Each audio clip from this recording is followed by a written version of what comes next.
Good morning. My name is Ensign Brittany Strahan. I'm a fourth-year medical student at USU, as well as an incoming intern for Walter Reed's general surgery program. As I was just introduced, we will be speaking today about prolonged biliary obstruction. As you can see here, this is our disclaimer statement, and I have nothing to disclose. So to start off with some background, biliary colic is increasingly prevalent in the Western society with a lifetime prevalence of 10 to 20%. It's estimated that 70% of those with symptomatic cholelithiasis will have recurrent symptoms or a complication within 2 years of that initial presentation. Prolonged time to surgery results in increased complications and increased emergency admissions for these patients, which is why it's important to recognize potential sources of delay and address these factors so that we can expedite their surgical management.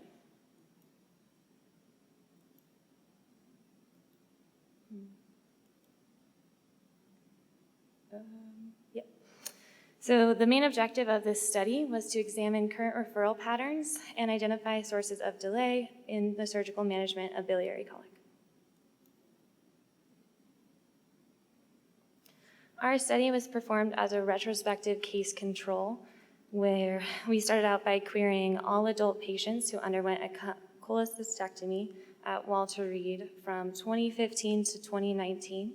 We did an extensive chart review looking 3 years previously from their cholecystectomy and looking at all the records that indicated biliary symptoms. We then split the patients into a non-surgical referral group and a surgical referral group. In the non-surgical referral group, we included everyone who was referred to a non-surgical provider, such as gastroenterology or a primary care provider, and those that were asked to follow up in the same clinic that they initially presented to. Our second group was everyone that was originally referred to surgery on that initial presentation. We excluded any patients that were missing data, as well as those who had a cholecystectomy for indications other than biliary colic, mostly for sources of malignancy. Our main outcomes of interest were time to surgical evaluation and time to cholecystectomy. In our study, we found that there was 591 total patients who underwent a cholecystectomy in this time period. The patients that fit our inclusion criteria made up 482 of those. There were 2/3 of the sample was female. The average age was 47 years old. The vast majority, at 96%, underwent a laparoscopic cholecystectomy, and the majority were found to have chronic cholecystitis on pathology. If you look at the right of the screen, you can see the proportion of patients that fit into our two groups, with the non-surgical referral group making up approximately 40% of the sample.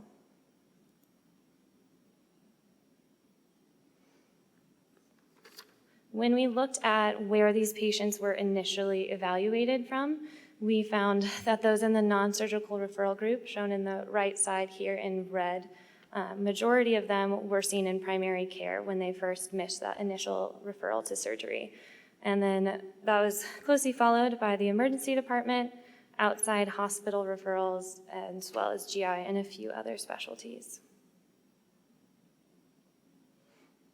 For our main outcomes of interest, we found that the average time to surgical evaluation as well as cholecystectomy was significantly delayed in the non-surgical referral group. You can see here on the left side that those that received a surgical referral initially were evaluated by surgery an average of 10 days later versus 66 days for the non-surgical referral group. And then this process was again repeated, and you can see that there's 39 days on average to cholecystectomy for those that were initially referred to surgery versus over 100 days for that non-surgical referral group. When we then turned to look at the proportion of patients in this population that had acute cholecystitis on post-op pathology, we found that those with acute cholecystitis were significantly more likely to be referred to surgery initially than those with chronic cholecystitis. Then when we reran the initial analysis that we had done previously, we found that they still maintained a significant delay in time to surgical evaluation.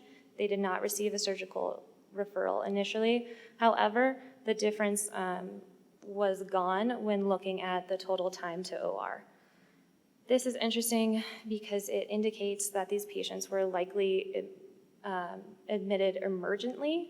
They had missed a referral, developed acute cholecystitis, and then presented to the ED and had surgery on that same admission.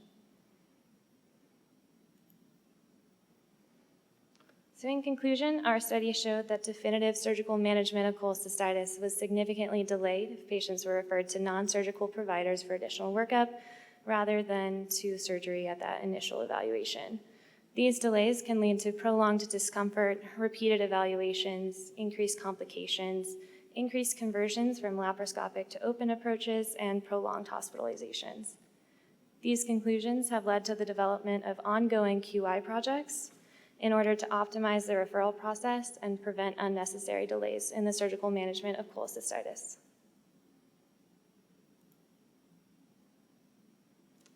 Thank you for your time and attention. My references are available upon request. Are there any questions?